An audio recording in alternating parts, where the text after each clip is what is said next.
ಗಣ್ಯರಾದಂತಹ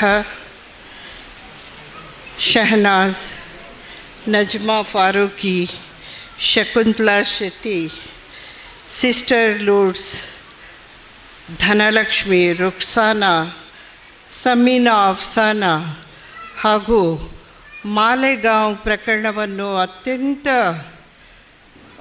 ಪ್ರಬುದ್ಧವಾಗಿ ನಿರ್ವಹಿಸಿದಂತಹ ರೋಹಿಣಿ ಸಾಲಿಯಾನ್ ವಕೀಲರು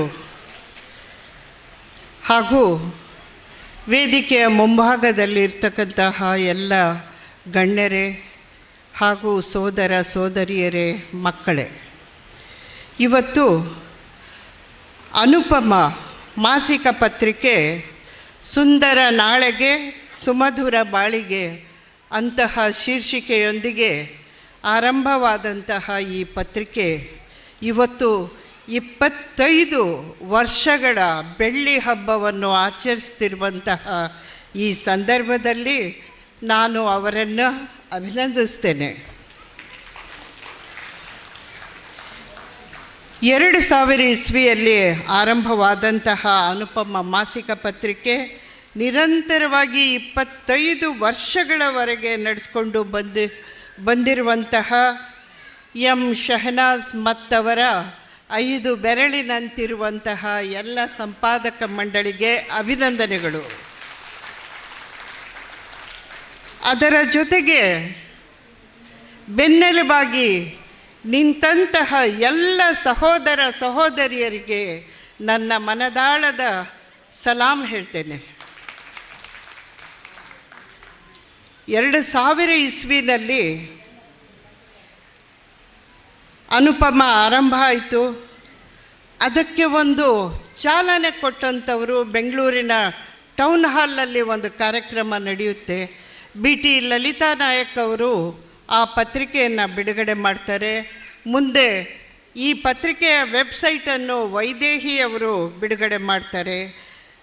ಎಲ್ಲ ಪತ್ರಿಕೆಗಳನ್ನು ನಾನು ನೋಡಿದ್ದೇನೆ. ಕನ್ನಡದ ಒಂದು ಸಾಹಿತ್ಯದಲ್ಲಿ ಬರ್ತಕ್ಕಂತಹ ಮಹಿಳಾ ಪತ್ರಿಕೆಗಳನ್ನು ನೋಡಿದ್ದೇನೆ. ಆದರೆ ಒಬ್ಬಳೇ ಪ್ರಧಾನ ಸಂಪಾದಕಿಯಾಗಿ 25 ವರ್ಷಗಳವರೆಗೂ ಮುಂದುವರಿಸಿಕೊಂಡು ಬಂದಂತಹ ಬ್ರೇಕ್ ಅಥವಾ ಗ್ಯಾಪ್, ಅದು ಕೊರೋನಾ ಕಾಲದಲ್ಲೂ ಬ್ರೇಕ್ ಆಗದೆ ಗ್ಯಾಪ್ ಪಡೆಯದೆ ನಿರಂತರವಾಗಿ ನಡೆದಂತಹ ಅನುಪಮ ಪತ್ರಿಕೆಯ ಬಳಗಕ್ಕೆ ನನ್ನ ಅಭಿನಂದನೆಗಳು. ಕನ್ನಡದಲ್ಲಿ ಯಾವ ಮಹಿಳೆಯೂ 25 ವರ್ಷಗಳ ತನಕ ಒಂದು ಪತ್ರಿಕೆಯನ್ನು ನಡೆಸಿದ್ದು ನಾನು ನೋಡಿಲ್ಲ. ಆದರೆ ಮುಸ್ಲಿಂ ಸಮುದಾಯದಿಂದ ಬಂದ ಏಕೈಕ ಮೊಟ್ಟ ಮೊದಲ ಮುಸ್ಲಿಂ ಮಹಿಳೆ ಶಹನಾಜ್ ಅವರು ಈ ಮೂಲಕ ಪತ್ರಿಕಾ ರಂಗದಲ್ಲಿ ಇಂದು ಒಂದು ಮೈಲಿಗಲ್ಲನ್ನು ಸ್ಥಾಪಿಸಿದ್ದಾರೆ. ಯಾವ ಮಹಿಳೆಗೆ, ಮುಸ್ಲಿಂ ಮಹಿಳೆಗೆ ಹೊರಗೆ ಬರಲು ಅವಕಾಶವಿರಲಿಲ್ವೋ ಆ ಸಂದರ್ಭದಲ್ಲಿಯೇ ಹಿಜಾಬ್ ಧಾರಿಣಿಯಾಗಿಯೇ ಮುಸ್ಲಿಂ ಮಹಿಳೆ ಪತ್ರಿಕಾ ರಂಗಕ್ಕೆ ಧುಮುಕಿದ್ದು ಅನೇಕ ಎಡರು ತೊಡರುಗಳ ಮಧ್ಯೆ ಒಂದು ಸಾಧನೆ ಮಾಡಿರುವಂತಹ ಸಾಧನೆ ಪ್ರಶಂಸಾರ್ಹ. ಇದೊಂದು ದೊಡ್ಡ ಸವಾಲಿನ ಕೆಲಸವೇ ಸಹಿ. ಈ ಪತ್ರಿಕೆಯಲ್ಲಿ, ಅನುಪಮ ಪತ್ರಿಕೆಯಲ್ಲಿ ಏನೇನಿರ್ತವೆ ಅಂದರೆ ಓದುಗರ ಪತ್ರಗಳಿರ್ತವೆ, ಸಂಪಾದಕೀಯವಿರ್ತದೆ, ಕಾವ್ಯ, ಕಥೆ, ಧಾರಾವಾಹಿ, ಉತ್ತಮ ಲೇಖನಗಳು, ಮಹಿಳಾ ಬರಹಗಳು, ಆರೋಗ್ಯದ ವಿಚಾರಗಳು ಮತ್ತು ಉಪಯುಕ್ತ ಮಾಹಿತಿಗಳೊಂದಿಗೆ ಕೂಡಿ ಆರೋಗ್ಯದ ಬಗ್ಗೆ ಮತ್ತು ಅಡಿಗೆಯ ಬಗ್ಗೆನೂ ಇದೆ. ಅದರಲ್ಲಿ ಶೃಂಗಾರ ಮೆಹಂದಿಯ ಬಗ್ಗೆನೂ ಇದೆ. ಶಿಕ್ಷಣ, ಪಠ್ಯ ಪುಸ್ತಕಗಳ ಬಗ್ಗೆ, ಅದರ ಜೊತೆಗೆ ಕುರಾನಿನ ಉಕ್ತಿಗಳನ್ನು ಸಹ ಅಲ್ಲಿ ನಾವು ಕಾಣಬಹುದಾಗಿದೆ. ಚಿಕಿತ್ಸೆಗೆ ಬೇಕಾದಂತಹ ಮಾಹಿತಿ, ನೈಜ ಘಟನೆಗಳ ಮಾಹಿತಿ, ಹೆಣ್ಣಿನ ಮೇಲಿನ ದೌರ್ಜನ್ಯಗಳ ಕುರಿತ ವಿವಿಧ ಕ್ಷೇತ್ರದಲ್ಲಿ ಸಾಧನೆಗೈದಂಥ ಮಹಿಳೆಯರ ಉಪಯುಕ್ತ ಮಾಹಿತಿಯೂ ಸಹ ಇದರಲ್ಲಿ ನಾವು ಕಾಣಬಹುದಾಗಿದೆ. ಸಾಮಾಜಿಕ ಪಿಡುಗುಗಳೊಂದಿಗೆ ಮಕ್ಕಳ ರಂಗವೂ ಇಲ್ಲಿರುವುದು ವಿಶೇಷ ಆಗಿದೆ. ಮಕ್ಕಳನ್ನು ನಾವೆಲ್ಲ ಮರ್ತು ಬಿಡ್ತೀವಿ, ಆದರೆ ಅವರು ಮರೆಯದೆ ಅವರನ್ನು ನೆನೆಸ್ಕೊಳ್ತಾರೆ. ಆ ಮಕ್ಕಳಿಗಾಗಿಯೂ ಒಂದು ಕಾಲಮ್ ಇಟ್ಟಿರುವುದು ಬಹಳ ಸ್ವಾಗತಾರ್ಹ ವಿಷಯ. ನಾನು ಜನವರಿ 26ರ ಒಂದು ಸಂಚಿಕೆ ನೋಡಿದೆ. ಮೊದಲು ನಾನು ಅದಕ್ಕೆ ಸ ಒಂದು ಚಂದಾದಾರಳಾಗಿದ್ದೆ. ಆದರೆ ಅದೇಕೋ ಮಧ್ಯೆ ಗ್ಯಾಪ್ ಬಂತು, ಬಿಟ್ಟೆ. ಆದರೆ 20 ವರ್ಷಗಳ ಹಿಂದೆ ನಾನು ಶಹನಾಜ್ ಅವರನ್ನು ಭೇಟಿಯಾಗಿದ್ದೆ. ಅವರು ಆಗ ಹೇಗಿದ್ದರೋ ಈಗೂ ಕೂಡ ಹಾಗೇ ಇದ್ದಾರೆ. ಆವಾಗ ಶಾಂತಿ ಪ್ರಕಾಶನದ ಲೈಬ್ರರಿಗೆ ಹೋಗೂ ಕೂಡ ನಾನು ನೋಡಿ ಬಂದಿದ್ದೆ. ಪ್ರಧಾನ ಸಂಪಾದಕಿಯಾಗಿ ಮಾಡ್ತಾ ಇರುವಂತಹ ಈ ಸಂಚಿಕೆ ಬಹಳ ಉಪಯುಕ್ತವಾದದ್ದು. ಅದರಲ್ಲಿ ಒಂದು ಕೊಂದವರು ಯಾರು ಅಂತಕ್ಕಂತಹ ಒಂದು ಹೋರಾಟದ ಮೂಲಕ ಯಾವ ಮಹಿಳೆಯರು ಹೋರಾಟ ಮಾಡಿ ಮಹಿಳೆಗೆ ನ್ಯಾಯ ಕೊಡಿಸ್ಬೇಕು ಅಂತ ಇದ್ದಾರೋ, ಧರ್ಮಸ್ಥಳದಲ್ಲಿ ಸುಮಾರು ವರ್ಷಕ್ಕೆ 100 ಹೆಣಗಳಾದರೂ ಬೀಳ್ತವೆ ಅಂತ ಪೊಲೀಸ್ ರಿಪೋರ್ಟ್ ಇದೆ, ಪೊಲೀಸರೇ ಹೇಳಿದ್ದಾರೆ. ಅಂತಹ ಸಂದರ್ಭದಲ್ಲಿ ಆ ಹೆಣಗಳು ಹೇಗೆ ಬೀಳ್ತವೆ? ಸುಮ್ಮನೆ ಉದುರ್ತವ? ಅದರ ಹಿಂದೆ ಏನಿದೆ? ಅದನ್ನು ಕಂಡುಹಿಡಿದು SIT ಅವರು ವರದಿ ಮಾಡಬೇಕಾಗಿದೆ. ಕೊಂದವರು ಯಾರು ಅನ್ನೋದಕ್ಕೆ, ಆ ಹೋರಾಟಕ್ಕೆ ಬೆಂಬಲವನ್ನು ಸೂಚಿಸಿ ನಮ್ಮ ಶಹನಾಜ್ ಮತ್ತು ಬಳಗ ನಿಂತಿದ್ದಾರೆ. ಇಂತಹ ಹೋರಾಟಗಳನ್ನು ನಾವು ಮಾಡದೇ ಇದ್ದರೆ ನಮ್ಮ ಬೆಂಬಲಕ್ಕೂ ಯಾರೂ ನಿಲ್ಲೋದಿಲ್ಲ. ನಾವು ಇನ್ನೊಬ್ಬರು ನಮಗಾಗಿ ಇರಬೇಕಾಗಿದೆ. ಬಿಹಾರದ ಮುಖ್ಯಮಂತ್ರಿಯೊಬ್ಬ ನಿತೀಶ್ ಕುಮಾರ್ ಹಿಜಾಬ್ ಎಳೆದ ಘಟನೆಯನ್ನು ಸಹ ಅವರು ತೀವ್ರವಾಗಿ ವಿರೋಧಿಸಿದ್ದಾರೆ. ಶಹನಾಜ್ ಇವರು ಬಹಳಷ್ಟು ಶಾಹೀನ್ ಬಾಗಿನ ನಾವು ಮಹಿಳೆಯರನ್ನು ನೋಡಿ, ಶಾಹೀನ್ ಬಾಗ್ NRC CCA ಸಂದರ್ಭದಲ್ಲಿ ಅವರು ಮಾಡಿದಂಥ ತೀವ್ರವಾದ ಹೋರಾಟಕ್ಕೆ ಪೊಲೀಸರು ಸೋತು ಹೋದರು. ಕೊನೆಗೆ ಕರೋನಾ ಬಂದಾಗ ಅನಿವಾರ್ಯವಾಗಿ ಟೆಂಟ್ ತೆಗಿಬೇಕಾಯಿತು. ಇಂತಹ ಮಹಿಳೆಯರು ಶಾಹೀನ್ ಬಾಗ್ನ ದಾದಿಯರಿದ್ದಾರೆ. ಇಂತಹ ಮಹಿಳೆಯರು ಮುಸ್ಲಿಂ ಮಹಿಳೆಯರಾಗಿದ್ದರು. ಎಲ್ಲ ಸಮಾಜದ ಮಹಿಳೆಯರು ಅಲ್ಲಿದ್ದರೂ ಸಹ ಮುಸ್ಲಿಂ ಮಹಿಳೆಯರು ಗಟ್ಟಿಯಾಗಿ ನಿಂತದಕ್ಕಾಗಿ ಆ ಹೋರಾಟ ನಿಂತು ಯಾವುದೋ ಒಬ್ಬ ಪುಟ್ಗೋಸಿ ಹುಡುಗನ್ನ ಕಳಿಸಿ ಬಂದೂಕು ಕೂಡ ನಡೆಸೋದಕ್ಕೆ ಹೇಳಿದರು, ಗಲಾಟೆ ಮಾಡೋಕ್ಕೆ ಹೇಳಿದರು. ಏನು ಮಾಡಿದರೂ ಸಹ ಮಹಿಳೆಯರು ಜಗ್ಲಿಲ್ಲ. ಅಂತಹ ಹೋರಾಟಗಾರ್ತಿ ಮಹಿಳೆಯರಿದ್ದಾರೆ. ಅಂತಹ ಮಹಿಳೆಯರ ಬೆಂಬಲ ನಮಗಿದೆ. ನಾವು ಇನ್ನೊಬ್ಬರ ಸಂಕಷ್ಟಕ್ಕೆ ನಾವು ನಿಲ್ಲಬೇಕಾಗಿದೆ ಅಂತ ಹೇಳ್ತೇನೆ. ಯಾಕೆಂದರೆ ಮಾರ್ಟಿನ್ ನಿಮೋಲೇರ್ ಕವಿ ಹೇಳ್ತಾನೆ, ಅವರು ಕಮ್ಯುನಿಸ್ಟರನ್ನು ಹುಡುಕಿಕೊಂಡು ಬಂದರು. ಆಗ ನಾನು ಸುಮ್ಮನಾದೆ. ಯಾಕಂದರೆ ನಾನು ಕಮ್ಯುನಿಸ್ಟ್ ಆಗಿರಲಿಲ್ಲ. ಅವರು ಸಮಾಜವಾದಿಗಳನ್ನು ಹುಡುಕೊಂಡು ಬಂದರು. ಆಗಲೂ ನಾನು ಸುಮ್ಮನಿದ್ದೆ. ಯಾಕಂದರೆ ನಾನು ಸಮಾಜವಾದಿಯಾಗಿರಲಿಲ್ಲ. ಅವರು ದಲಿತರನ್ನು ಹುಡುಕೊಂಡು ಬಂದರು. ಆಗಲೂ ಸುಮ್ಮನಿದ್ದೆ. ಯಾಕಂದರೆ ನಾನು ದಲಿತನಾಗಿರಲಿಲ್ಲ, ರೈತನಾಗಿರಲಿಲ್ಲ, ಮುಸಲ್ಮಾನಾಗಿರಲಿಲ್ಲ. ಒಂದು ದಿನ ಅವರು ನನ್ನನ್ನೇ ಗುರಿ ಮಾಡಿಕೊಂಡು ಬಂದಾಗ ಅಲ್ಲಿ ನನ್ನ ಪರ ವಾದಿಸೋದಕ್ಕೆ, ನನ್ನ ಪರ ನಿಲ್ಲೋದಕ್ಕೆ ಅಲ್ಲಿ ಯಾರೂ ಇರಲಿಲ್ಲ ಅಂತನೋ ಮಾತನ್ನು ನಿಯೋಲೇರ್ ಹೇಳ್ತಾನೆ. ಆದ್ದರಿಂದ ಗೆಳತಿಯರೇ, ನಾವು ಇನ್ನೊಬ್ರಿಗಾಗಬೇಕು, ಅವರು ನಮಗಾಗಬೇಕು. ಮುಸ್ಲಿಂ ಮಹಿಳೆಯರು ಅಂದರೆ ಸಾಮಾನ್ಯ ಅಲ್ಲ. ಅವರು ಸಾಕಷ್ಟು ಸಾಧನೆಗಳನ್ನು ಮಾಡಿದ್ದಾರೆ. ಇವತ್ತು ಶಿಕ್ಷಣದ ಮೊಟ್ಟ ಶಿಕ್ಷಕಿ, ಈ ಹೊಸ ಶಿಕ್ಷಣ ಪದ್ಧತಿಯ ಮೊಟ್ಟ ಶಿಕ್ಷಕಿ ಅಂತ ನಾವು ಸಾವಿತ್ರಿಬಾಯಿ ಫುಲೆಗೆ ಹೇಳ್ತೀವಿ. ಆದರೆ ಸಾವಿತ್ರಿಬಾಯಿ ಫುಲೆಯ ಜೊತೆಗೆ ಇನ್ನೊಬ್ಬ ಮಹಿಳೆ ಇದ್ಲು, ತಲೆ ಸೆರಗನ್ನು ಹೊತ್ಕೊಂಡು ದಲಿತರ ಮಹಿಳೆಯರ ಶಿಕ್ಷಣಕ್ಕೆ ಹೋರಾಟ ಮಾಡಿದಂಥ ಇನ್ನೊಬ್ಬ ಮಹಿಳೆ ಯಾರು ಮಕ್ಕಳೇ? ಫಾತಿಮಾ ಶೇಖ್ ಈ ರಾಷ್ಟ್ರ ಕಂಡ ಮುಸ್ಲಿಂ ಸಮುದಾಯದ ಮೊಟ್ಟ ಲೇಖಕಿ, ಮೊಟ್ಟ ವೈದ್ಯ ಆನಂದಿಬಾಯಿ ಗೋಪಾಲ್ ಜೋಶಿ, ಮೊದಲ ಪೈಲಟ್ ಸರಳಾ ಠಕ್ರಾಲ್, ಹಾಗೂ ನೊಬೆಲ್ ಪ್ರಶಸ್ತಿ ವಿಜೇತ ಮೊಟ್ಟ ಮಹಿಳೆ ಅಂದರೆ ಮದರ್ ಥೆರೇಸಾ. ಮೊಟ್ಟ ರಾಷ್ಟ್ರಪತಿ ಯಾರು? ಮಕ್ಕಳಿಗೆ ಗೊತ್ತಿರುತ್ತೆ ಹೇಳಿ. ಪ್ರತಿಭಾ ಪಾಟೀಲ್. ಕನ್ನಡ ದೇಶದಲ್ಲಿ ಮೊಟ್ಟ ಪತ್ರಿಕೆ ಒಂದು ಕನ್ನಡದಲ್ಲಿ ಬರುತ್ತೆ. ಅದ್ಯಾವುದು?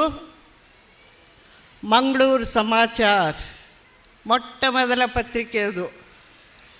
ಹೀಗೆ ಅನೇಕ ಮೊದಲುಗಳನ್ನು ನಾವು ಸಾಧಿಸಿದ್ದೇವೆ. ಮೊಟ್ಟ ಮೊದಲ ಭಾರತದ ಮುಖ್ಯಮಂತ್ರಿಯಾದಂತಹ ಸುಚೇತನಾ ಕೃಪಲಾನಿ ಇದ್ದಾರೆ. ಹಾಗೂ ಕನ್ನಡದಲ್ಲಿ ಮೊಟ್ಟ ಮೊದಲ ಮ್ಯಾಗ್ಝಿನನ್ನು ತಂದಂಥವರು ಅನುಪಮದ ಶಹನಾಜ್ ಎಂ.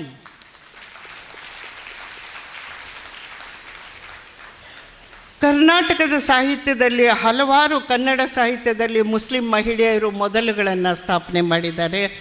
ನಿಮ್ಮ ಮಂಗಳೂರಿನವರೇ ಆದಂತಹ ಸಾರಾ ಅಬೂಬಕರ್ ಅವರು ಕಾದಂಬರಿ ಪ್ರಕಾರಕ್ಕೆ ಮೊಟ್ಟ ಮೊದಲಿಗರಾದರು. ಕನ್ನಡದ ಮೊಟ್ಟ ಮೊದಲ ಮುಸ್ಲಿಂ ಕಥೆಗಾರ್ತಿ ಅಂದರೆ ಇಲ್ಲಿ ಪಕ್ಕದ ಮುಲ್ಕಿಯ ಮುಮ್ತಾಜ್ ಬೇಗಂ ಅವರು.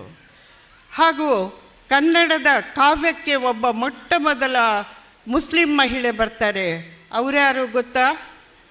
Doctor K Sharifa. ಯಾರವರು? ನಾನೇ. ಹೀಗೆ ಅನೇಕ ಮಹಿಳೆಯರು ನಾವು ಸಾಹಿತ್ಯದಲ್ಲಿ ಮೊದಲುಗಳನ್ನು ಸ್ಥಾಪಿಸಿದ್ದೇವೆ. ಕನ್ನಡದಲ್ಲಿ ದೊಡ್ಡದಲ್ಲಿ ಮೊಟ್ಟ ಮೊದಲ ಮುಸ್ಲಿಂ ಪತ್ರಿಕೆಯೊಂದು ಶಹನಾಜ್ ಅವರು ಆರಂಭ ಮಾಡಿ ಅದರಲ್ಲಿ ಮೊದಲಿಗರಾಗಿದ್ದಾರೆ. ನಾವು ಗಾಂಧೀಜಿಯವರು ಒಂದು ಮಾತು ಹೇಳ್ತಾ ಇದ್ದರು, ಮುಸ್ಲಿಂ ಮಹಿಳೆಯರನ್ನು ಬಿಟ್ಟು ಯಾವುದೇ ಸ್ವತಂತ್ರ ಚಳವಳಿಯನ್ನು ಕಟ್ಟೋದಕ್ಕೆ ಸಾಧ್ಯ ಇಲ್ಲ. ಸ್ವಾತಂತ್ರ್ಯ ಚಳವಳಿಯಲ್ಲಿ ಮುಸ್ಲಿಂ ಮಹಿಳೆಯರು ಕೊಟ್ಟಂಥ ಒಂದು ಭಾಗವಹಿಸುವಿಕೆ ಇದೆಯಲ್ಲ, ಬಹಳ ಅನುಪಮವಾದದ್ದು. ಹಲವಾರು ಮುಸ್ಲಿಂ ಮಹಿಳಾ ಸ್ವಾತಂತ್ರ್ಯ ಹೋರಾಟಗಾರರು ಇದ್ದರು. ಅದರಲ್ಲಿ ಬೇಗಂ ಹಜರತ್ ಮಹಲ್, ಬಾನೋ ಬೇಗಂ, ಹಾಜರಾ ಬೇಗಂ, ರಜಿಯಾ ಸುಲ್ತಾನ, ಮೊದಲ ಮುಸ್ಲಿಂ ಲೇಖಕಿ ಫಾತಿಮಾ ಶೇಖ್, ಸುಪ್ರೀಂ ಕೋರ್ಟ್ ನ್ಯಾಯಾಧೀಶೆ ಫಾತಿಮಾ ಬೀವಿ, ಟ್ರೈನ್ ಚಾಲಕಿಯರಾಗಿದ್ದಾರೆ, ಯುದ್ಧ ವಿಮಾನ ನಡೆಸ್ತಾ ಇದ್ದಾರೆ, ಸಮಾಜದ ಕಟ್ಟಳೆಗಳನ್ನು ಕಿತ್ತೆಸೆದು ಲೇಖಕಿಯರಾಗಿ, ಪತ್ರಕರ್ತೆಯರಾಗಿ, ಶಿಕ್ಷಕಿಯರಾಗಿ, ರಾಜಕಾರಣಿಯಾಗಿ, ಸ್ತ್ರೀವಾದಿ ಹೋರಾಟಗಾರ್ತಿಯರಾಗಿ ಮಾನವೀಯ ಬದುಕನ್ನು ಅವರು ಕಟ್ಟಿಕೊಳ್ತಾ ಇದ್ದಾರೆ. ಭಾರತ ಧ್ವಜವನ್ನು ಯಾರು ರೂಪಿಸಿದ್ರು? ನಮ್ಮ ಭಾರತದ ಭಾರತಕ್ಕೆ ನೈ ಚಲೆ ಜಾವ್ ಅಂತ ಹೇಳ್ತಾನಲ್ಲ ಆತ ಯಾರು? ಭಾರತದ ಧ್ವಜವನ್ನು ಒಂದು ರೂಪುರೇಷೆ, ಅದಕ್ಕೆ ಒಂದು ನಕ್ಷೆ ಕೊಟ್ಟು ತಯಾರು ಮಾಡಿದವಳು ಸುರಯ್ಯ ತಯ್ಯಾಬ್ಜಿ, ಒಬ್ಬ ಮುಸ್ಲಿಂ ಮಹಿಳೆ. ಮಹಿಳಾ ಸಬಲೀಕರಣಕ್ಕೆ ಹೋರಾಡಿದಂಥವರು ಬೇಗಂ ಹಬೀಬುಲ್ಲಾ.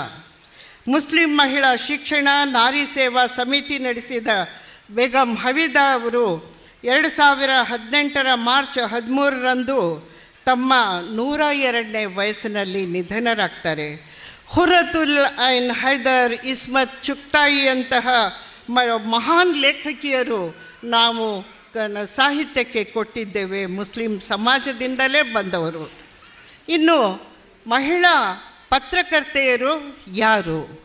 ಈ ಪತ್ರಿಕಾ ಚರಿತ್ರೆ ಹೇಗಿದೆ, ಎಲ್ಲಿಂದ ಆರಂಭ ಆಯಿತು ಅಂತಂದರೆ, ಬಹಳಷ್ಟು ಪತ್ರಿಕೆಗಳು ಬಂದವು.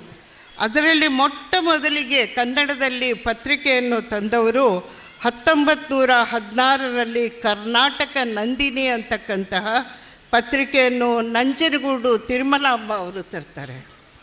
ನಂಜನಗೂಡು ತಿರುಮಲಾಂಬ ನಂತರ 1917ರಲ್ಲಿ ಸರಸ್ವತಿ ಅಂತ ಆರ್ ಕಲ್ಯಾಣಮ್ಮನ್ ಅವರು ತರ್ತಾರೆ.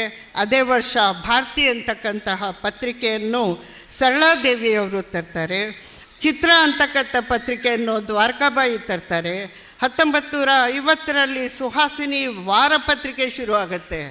ಇದು ಮೊಟ್ಟ ಮೊದಲ ಮಹಿಳೆಯರು ತಂದಂಥ ವಾರಪತ್ರಿಕೆ. ಇದನ್ನು ಕೆ ವಾರಿಜಾದೇವಿ ಮತ್ತು ಬಿ ಮೋಹಿನಿ ದೇವಿಯವರು ತರ್ತಾರೆ. ಸೋದರಿ ಅಂತ ಪತ್ರಿಕೆಯನ್ನು ಎಂ.ಆರ್. ಲಕ್ಷ್ಮಮ್ಮ, ವೀರಮಾತೆ ಪತ್ರಿಕೆ ವನಿತಾ ಸಮಾಜ ಧಾರವಾಡದ ಸರೋಜಿನಿ ಮಹಿಷಿಯವರು 1952ರಲ್ಲಿ ತರ್ತಾರೆ. ಹೀಗೆ 1955ರಲ್ಲಿ ಮಹಿಳಾ ಜ್ಯೋತಿ ಅಂತಕ್ಕಂತಹ ಪತ್ರಿಕೆ ಹುಬ್ಬಳ್ಳಿಯಿಂದ ಬರುತ್ತೆ. ಸುಪ್ರಭಾತ ಗಿರಿಬಾಲೆ ಸರಸ್ವತಿಬಾಯಿ ರಾಜವಾಡೆಯವರು ಉಡುಪಿಯಿಂದನೇ ತರ್ತಾರೆ. ಹೀಗೆ ಚಲುವ ಮಾಸಪತ್ರಿಕೆ, ಸ್ತ್ರೀ ಸಮುದಾಯ ವಾರ್ತಾಪತ್ರ ಸಾಗರದ ಎಸ್ ಮಾಲ್ತಿ ತರ್ತಾರೆ. ಸಮತಾ ಅಂತಕ್ಕಂತಹ ಪತ್ರಿಕೆಯನ್ನು ವಿಜಯ ದಬ್ಬೆಯವರು 1978ರಲ್ಲಿ ತಂದರೆ 1979ರಲ್ಲಿ 80ರಲ್ಲಿ ವಿಮೋಚನಾ ವಾರ್ತಾಪತ್ರವನ್ನು ವಿಮೋಚನಾ ಮಹಿಳಾ ಸಂಘದವರು ತರ್ತಾರೆ. 85ರಲ್ಲಿ ಸಂಗಾತಿ, ಪ್ರಿಯ ಸಂಗಾತಿ, ಅಚಲ ಮಾಸ ಪತ್ರಿಕೆಯನ್ನು ಎನ್ ಗಾಯತ್ರಿ, ನೇಮಿಚಂದ್ರ, ಸುಮಿತ್ರಾಬಾಯಿ ಅವರು ಸೇರಿಕೊಂಡು ಸುಮಾರು 22 ವರ್ಷ ತಂದರೂ ಸಹ ಸಂಪಾದಕಿಯರು ಬೇರೆ ಬೇರೆಯವರಾಗ್ತಾ ಹೋಗ್ತಾರೆ ಮತ್ತು ಹೆಸರುಗಳು ಬದಲಾಗ್ತಾ ಹೋಗ್ತವೆ. ಮೊದಲು ಪ್ರಿಯ ಸಂಗಾತಿ, ಸಂಗಾತಿ, ನಂತರ ಅಚಲ ಆಗಿ ಅದು ಅಚಲವಾಗಿ ನಿಂತು ಹೋಯಿತು. ಮಾನವಿ, ಮಾನಸ, ನಮ್ಮ ಮಾನಸ ಅಂತಕ್ಕಂಥ ಪತ್ರಿಕೆಯನ್ನು 3 ಹೆಸರುಗಳು ಬಂದವು. ಮಾನವಿ, ಮಾನಸ, ನಮ್ಮ ಮಾನಸ. ದ್ವೈಮಾಸಿಕ 26 ವರ್ಷಗಳ ತನಕ ನಡೆಸ್ತಾರೆ. ಆದರೆ ಮಧ್ಯೆ ಮಧ್ಯೆ ಬ್ರೇಕ್ ಬರುತ್ತೆ. ಅದು ನಿರಂತರವಾಗಿ ಬಂದ ಪತ್ರಿಕೆ ಅಲ್ಲ. ಅದನ್ನು ಚಂಪಾವತಿ, ರಾಜೇಶ್ವರಿ, ದು ಸರಸ್ವತಿಯವರು ತಂದರೆ, ಸಂಧ್ಯಾ ಪೈ ಅವರು ಉದಯವಾಣಿ ಪತ್ರಿಕೆ, ಅಲ್ಲಿ ಆರ್ ಪೂರ್ಣಿಮಾ ಅವರು ವಾರದ ಒಂದು ಕಾಲಮನ್ನು ವಹಿಸ್ಕೊಳ್ತಾರೆ. ನಂತರ 2000ರಲ್ಲಿ ಗೌರಿ ಲಂಕೇಶ್ ಪತ್ರಿಕೆ ಶುರುವಾಗತ್ತೆ. ಗೌರಿ ಲಂಕೇಶ್ ಪತ್ರಿಕೆ ಶುರುವಾದಾಗ ಎಂತಹ ಸಂಭ್ರಮದಿಂದ ಆರಂಭ ಮಾಡಿದ್ರು. ಆದರೆ ನಮ್ಮ ಗೌರಿ ಅವರನ್ನು ತುಂಬ ಕೆಟ್ಟದಾಗಿ ನಡೆಸ್ಕೊಂಡಂತಹ ಈ ಕೋಮುವಾದಿಗಳ ಬಗ್ಗೆ ನಮಗೆ ನೋವಿದೆ. ಭಾರತದ ಮೊದಲ ಪತ್ರಿಕೆ, ಇಡೀ ಭಾರತದಲ್ಲಿನೇ ಮೊದಲ ಪತ್ರಿಕೆಯನ್ನು ಹಿಕ್ಕೀಸ್ ಗೆಜೆಟ್ ಅಂತಕ್ಕಂಥ ಪತ್ರಿಕೆ ಬಂತು. 1780 ಜನವರಿ 29ರಂದು ವಾರಪತ್ರಿಕೆಯಾಗಿ ಬಂದಂಥ ಈ ಪತ್ರಿಕೆ ಈಸ್ಟ್ ಇಂಡಿಯಾ ಕಂಪನಿಯನ್ನು ಬಿಡದೆ ವಿಮರ್ಶೆ ಮಾಡ್ತಿತ್ತು. ಆದ್ದರಿಂದ ಅವರನ್ನು ಹಿಡಿದು ಜೈಲಿಗೆ ಹಾಕ್ತಾರೆ. ಜೇಮ್ಸ್ ಅಗಸ್ಟಸ್ ಹಿಕ್ಕಿ ಅಂತ ಆ ಸಂಪಾದಕರನ್ನು ಹಿಡಿದು ಜೈಲಿಗೆ ಹಾಕಿದ್ರು. ಜೈಲಿನಿಂದಲೂ ಅವರು ಪತ್ರಿಕೆಯನ್ನು ಬಿಡುಗಡೆ ಮಾಡ್ತಾಯಿದ್ರು. ಈ ಮಂಗಳೂರು ಸಮಾಚಾರ ಪತ್ರಿಕೆಯನ್ನು German missionary Hermann Frederick Mögling ಅವರು ಶುರು ಮಾಡ್ತಾರೆ. ಇದು ಆರಂಭ ಆಗಿದ್ದು ಮಂಗಳೂರು ಸಮಾಚಾರ ಎಷ್ಟನೇ ವರ್ಷ ಗೊತ್ತಾ? 1843ರಲ್ಲಿ ಆರಂಭ ಆಗುತ್ತೆ. ಇಂತಹ ಉತ್ತಮ ಪತ್ರಿಕೆಗಳು ನಮ್ಮಲ್ಲಿ ಬಂದವು. ಪತ್ರಕರ್ತರು ಸಂಕೀರ್ಣವಾದ ಪ್ರಸಂಗಗಳನ್ನು ಎದುರಿಸಬೇಕಾಗತ್ತೆ. ಹಲವಾರು ಸಂದರ್ಭಗಳಲ್ಲಿ ಬೆದರಿಕೆಯ ಕಾಲ್ಗಳು ಬರ್ತವೆ, ದೈಹಿಕ ಹಲ್ಲೆಗಳಾಗ್ತವೆ, ಜೀವ ಬೆದರಿಕೆಯನ್ನು ಎದುರಿಸಬೇಕಾಗತ್ತೆ. ನಾವು ಇಲ್ಲಿ ವಿಜಯಲಕ್ಷ್ಮಿ ಶಿಬಿರೂರವರ ಮಾತುಗಳನ್ನು ಕೇಳಿದೆ ಇವತ್ತು. ಅದರಲ್ಲಿ ಶಿಬಿರೂರು ಎಂತಹ ಈ ಮರಳು ಮಾಫಿಯಾ ಮತ್ತು ಗಣಿ ದಂಧೆಕೋರರ ಈ ಮಿಕ್ಸ್ ಮಾಡಿ ಮಾಡ್ತಕ್ಕಂಥ ಆಹಾರಗಳಲ್ಲಿ ಮಿಕ್ಸ್ ಮಾಡಿ ಮಾಡ್ತಕ್ಕಂತಹ ದಂಧೆಗಳನ್ನು ಹೊರಗೆ ತೆಗೆಯುವಂಥಲ್ಲಿ ಅವರು ದೈಹಿಕ ಹಲ್ಲೆ ಮತ್ತು ಹಿಂಸೆಗಳನ್ನು ಅನುಭವಿಸಿದ್ದಾರೆ. ಇಷ್ಟೊಂದು ಧೈರ್ಯ ಬೇಕು ಮಹಿಳೆಯರಿಗೆ. ಇವತ್ತು ಧೈರ್ಯದ ಪ್ರತೀಕವಾಗಿ ನಜ್ಮಾ ಫಾರೂಕಿ ನಮ್ಮ ಮಧ್ಯೆ ಇದ್ದಾರೆ. ಅವರಿಗೆ ಅಭಿನಂದನೆಗಳನ್ನು ಸಲ್ಲಿಸ್ತೇನೆ. ಇವರಲ್ಲದೆ ಇವತ್ತು ನಮ್ಮ ಯಾರವರು ಮಧ್ಯಪ್ರದೇಶದ MP ಆದ್ರಲ್ಲ ಆ ಮಹಿಳೆ, BJPಯ ಮಹಿಳೆ ಕೊನೆಗೆ ಜೈಲಿಗೂ ಹೋದ್ರಲ್ಲ, ಅವರಿಗೆ ಜೈಲಿಗೆ ಕಳಿಸಿದಂತಹ ಮಹಾನ್ ಶಕ್ತಿ ಒಂದು ನಮ್ಮ ಮಧ್ಯೆ ಕುಳಿತಿದೆ. ರೋಹಿಣಿ ಸಾಲಿಯಾನ್ ಅವರು ಜೈಲಿಗೆ ಕಳಿಸಿ ಶಿಕ್ಷೆ ಕೊಟ್ಟರು, ಅವ್ರಿಗೆ ಹೊರಗೆ ತಂದು ಮತ್ತೆ MP ಮಾಡಿರುತ್ತಲ್ಲ, ಎಷ್ಟೊಂದು ಹಿಂಸಾತ್ಮಕ ನಡೆ ಇದು. ಹೀಗೆ ಮಾಡುವವರು ನಮ್ಮಲ್ಲಿ ಇದ್ದಾರೆ. ಸತ್ಯವನ್ನು ಬರೆದುದಕ್ಕಾಗಿಯೇ ಅಥವಾ ಸುಳ್ಳನ್ನು ಬರೆದಕ್ಕಾಗಿಯೇ, ಕಲ್ಪಿತ ಸುದ್ದಿಗಳಿಗಾಗಿಯೇ ಅಥವಾ ಕೋಮುವಾದಿ ನಿಲುವುಗಳಿಗಾಗಿಯೋ, ಜಾತ್ಯತೀತ ನಿಲುವುಗಳಿಗಾಗಿಯೋ, ಚಾರಿತ್ರ್ಯವಧೆ ಕಾರಣಕ್ಕಾಗಿಯೋ ಪತ್ರಿಕರ್ತರು ಹಲ್ಲೆಗೊಳಗಾಗ್ತಾರೆ, ಜೀವ ಬೆದರಿಕೆಯನ್ನು ಎದುರಿಸ್ತಾರೆ. ಆದರೆ ನಮ್ಮ ಶಹನಾಜ್ ಅವರು ಅಂತಹ ಪರಿಸ್ಥಿತಿಯನ್ನು ಹೇಗೆ ಎದುರಿಸಿದಾರೋ ಗೊತ್ತಿಲ್ಲ. ಅವ್ರ ಜೊತೆ ಮಾತಾಡಬೇಕು. ಕೀಳು ಅಭಿರುಚಿಯ ಪತ್ರಕರ್ತರು ಬಹಳ ಹಣ ಸಂಪಾದನೆಗಾಗಿ ಸದಭಿರುಚಿಯ ಕರ್ತೆಯ ಒಂದು ದಾರಿ ಬಿಟ್ಟು ಬೇರೆ ಬೇರೆದೇ ಆದ ರೋಚಕವಾಗಿ ರಂಜಕವಾಗಿ ಬರೆದು ದುಡ್ಡು ಮಾಡುವಂಥದ್ರಲ್ಲಿ ತೊಡಗಿರ್ತಾರೆ. ಆದರೆ ನಮ್ಮ ಅನುಪಮ ಪತ್ರಿಕೆ ಮಾತ್ರ ತನ್ನ ನೈತಿಕತೆಯನ್ನು ಉಳಿಸಿಕೊಂಡು ಅಕ್ಷರದ ಬಳಕೆಯಲ್ಲಿ ಇರ್ತಕ್ಕಂತಹ ಒಂದು ಗೌರವ, ಘನತೆ ಮತ್ತು ಅದರ ನೈತಿಕತೆಯನ್ನು ಉಳಿಸ್ಕೊಂಡು ಬರ್ತಾ ಇರೋದಕ್ಕೆ ನಾನು ಅನುಪಮಕ್ಕೆ ಅಭಿನಂದಿಸ್ತೇನೆ. ಪತ್ರಿಕಾ ವೃತ್ತಿ ತಮ್ಮ ಧರ್ಮವೆಂದು ಎಂತಹ ತ್ಯಾಗಕ್ಕೂ ಸಿದ್ಧವಿರುವ ಗೌರಿ ಲಂಕೇಶ್ನಂತಹ ಮಹಿಳೆಯರು ನಮ್ಮ ಮಧ್ಯೆ ಇದ್ದಾರೆ. ಈಗಿಲ್ಲ ನಿಜ, ಆದರೆ ಗೌರಿ ಸಾಯೋದಕ್ಕೆ ನನ್ನ ಗೆಳತಿಯಾಗಿದ್ಲು. ಸಾಯೋದಕ್ಕೆ 1 ತಿಂಗಳು ಮುಂಚೆ ನನ್ನೊಂದಿಗೆ ಮಾತಾಡಿದಂತಹ ಅವರು, ನಾವು ಯಾವುದೋ ಒಂದು ಹೋಟ್ಲಲ್ಲಿ ಸ್ವಲ್ಪ ಟಿಫನ್ ಮಾಡಿ ಹೊರಡ್ತಾ ಇದ್ವಿ. ಶರೀಫಾ ನೋಡೇ 1 ತಿಂಗಳಾಯಿತು, ನನಗೆ ಯಾರೋ ಫಾಲೋ ಮಾಡ್ತಾ ಇದ್ದಾರೆ ಅನ್ನಿಸ್ತಾ ಇದೆ.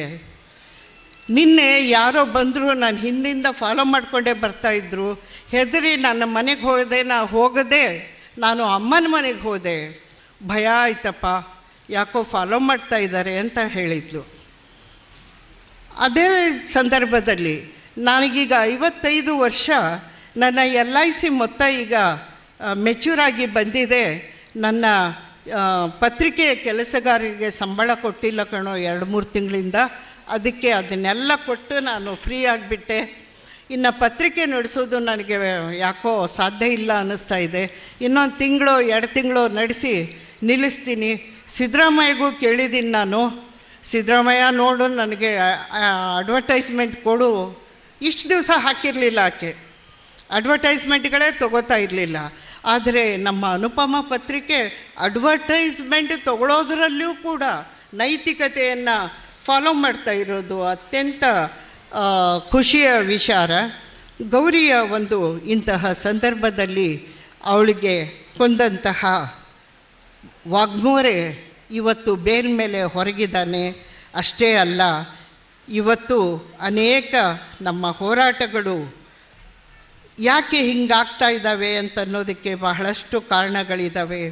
ಬಲ್ಕಿಸ್ ಬಾನು ಪ್ರಕರಣದಲ್ಲಿ ಅವಳ ಅಪರಾಧಿಗಳು 3 ವರ್ಷದ ಮಗುವನ್ನು ಕಲ್ಲಿಗೆ ಬಡಿದು ಸಾಯಿಸಿದಂತಹ ಕ್ರೂರಿಗಳು, ನೈತಿಕತೆಯ ಅವಳ 3 ದಿವಸದ ಹಸಿ ಬಾಣಂತಿಯನ್ನು ರೇಪ್ ಮಾಡಿ ಕೊಂದಂಥವರು, 14 ಜನರನ್ನು ಕೊಂದಂತಹ 11 ಜನರು ಜೀವಾವಧಿ ಶಿಕ್ಷೆಗೊಳಗಾದಾಗ ಅವರಿಗೆ ಬೇಲ್ ಮೇಲೆ ಬಿಟ್ಟು ಸಚ್ಚಾರಿತ್ರ್ಯದ ಒಂದು ಕಾರಣ ಕೊಟ್ಟು ಸ್ವಾತಂತ್ರ್ಯ ದಿನಾಚರಣೆಯ ಸಂದರ್ಭದಲ್ಲಿ ಅವರಿಗೆ ಬಿಡುಗಡೆ ಮಾಡ್ತಾರೆ ಅಂದರೆ ನಮ್ಮ ಕೋರ್ಟು, ಕಚೇರಿ, ನ್ಯಾಯಾಂಗ, ಆಡಳಿತ, ರಾಜಕಾರಣ, ಪತ್ರಿಕೆಗಳು ಯಾವ ಅಧಪತನಕ್ಕೆ ಇಳಿತಾ ಇದ್ದಾವೆ ಅಂತನ್ನೋದಕ್ಕೆ ಇದು ಪ್ರತೀಕ ಆಗಿದೆ.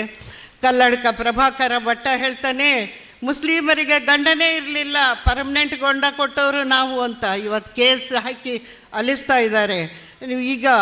ಈಗ ದ್ವೇಷ ಭಾಷಣಗಳು ಮಾಡಬಾರ್ದು ಅಂತ ಹೇಳಿದಾಗಲೂ ಸಹ ದ್ವೇಷ ಭಾಷಣದ ಒಂದು ವಿಧೇಯಕ ವಿಧಾನಸೌಧದಲ್ಲಿ ತರ್ತಾ ಇದ್ದರೆ ಅದಕ್ಕೆ ಕೋಮುವಾದಿಗಳು ವಿರೋಧವನ್ನು ಒಡ್ತಾ ಇರುವಂತಹ ಕಾಲದಲ್ಲಿ ನಾವಿದ್ದೇವೆ. ಉಮರ್ ಖಾಲಿದ್ ಏನು ಮಾಡಿದಾನೋ ಗೊತ್ತಿಲ್ಲ, ಅವನ ಅಪರಾಧವೇ ಪ್ರೂವ್ ಆಗಿಲ್ಲ, ಆದರೂ 5 ವರ್ಷದಲ್ಲೇ ಜೈಲಿನಲ್ಲಿ ಕೊಳಿತಾ ಇದ್ದಾನೆ. ಅಪರಾಧಿಗಳು ಕುಲ್ದೀಪ್ ಸೆಂಗರ್ನಂಥವರು ಇವತ್ತು ಹೊರಗೆ ಬರ್ತಾ ಇದ್ದಾರೆ. ಉಡುಪಿಯ ಹಿಜಾಬ್ ಪ್ರಕರಣವೇ ತಗೊಳ್ಳಿ, ಆ ಪ್ರಕರಣದಿಂದಾಗಿ ಇವತ್ತು ಎಷ್ಟೋ ಮುಸ್ಲಿಂ ಮಹಿಳೆಯರ ಶಿಕ್ಷಣಕ್ಕೆ ಹಿನ್ನಡೆ ಆಗಿದೆ. ಇಂತಹ ಸಂದರ್ಭದಲ್ಲಿ ನಾವು ಗಾಂಧೀಜಿಯ ಒಂದು ಮಾತನ್ನು ನೆನಪಿಟ್ಕೊಳ್ತಾ, ಭಾರತೀಯ ಮಹಿಳೆಯರನ್ನು, ಅದರಲ್ಲೂ ಮುಸ್ಲಿಂ ಮಹಿಳೆಯರನ್ನು ಹೊರತುಪಡಿಸಿ ಸ್ವಾತಂತ್ರ್ಯ ಸಿಗೋಕ್ಕೆ ಸಾಧ್ಯ ಇರಲಿಲ್ಲ. ಅಂತಹ ಒಂದು ಮುಸ್ಲಿಂ ಮಹಿಳೆಯರ ಸಾಧನೆ ಮತ್ತು ಈ ಅನುಪಮ ಪತ್ರಿಕೆಯನ್ನು ಬರ್ತಾ ಇದೆಯಲ್ಲ, ಈ ಪತ್ರಿಕೆಯ ಒಂದು ಘನತೆ ಇದೆಯಲ್ಲ, ಗೌರವ ಇದೆಯಲ್ಲ, ನಮ್ಮೆಲ್ಲರಿಗೂ ಒಂದು ಮಾದರಿಯಾದಂತಹ ಈ ಸಂದರ್ಭ. ಅನುಪಮ ಪತ್ರಿಕೆ 25 ವರ್ಷಗಳ ಈ ವರ್ಷಾಚರಣೆಯ ಸಂದರ್ಭದಲ್ಲಿ ಇದಕ್ಕೆ ನಾನು ಅಭಿನಂದಿಸ್ತಾ, ಇದನ್ನು ಬಿಡುಗಡೆ ಮಾಡುವ ಗೌರವ ನನಗೆ ಕೊಟ್ಟಂತಹ ಶಹನಾಜ್ ಮತ್ತು ಅವರ ಮಂಡಳಿಯನ್ನು ನಾನು ಕೃತಜ್ಞತೆಗಳನ್ನು ಸಲ್ಲಿಸ್ತಾ ನನ್ನ ಮಾತುಗಳಿಗೆ ವಿರಾಮ ಹೇಳ್ತೇನೆ. ನಮಸ್ತೆ, ಸಲಾಂ.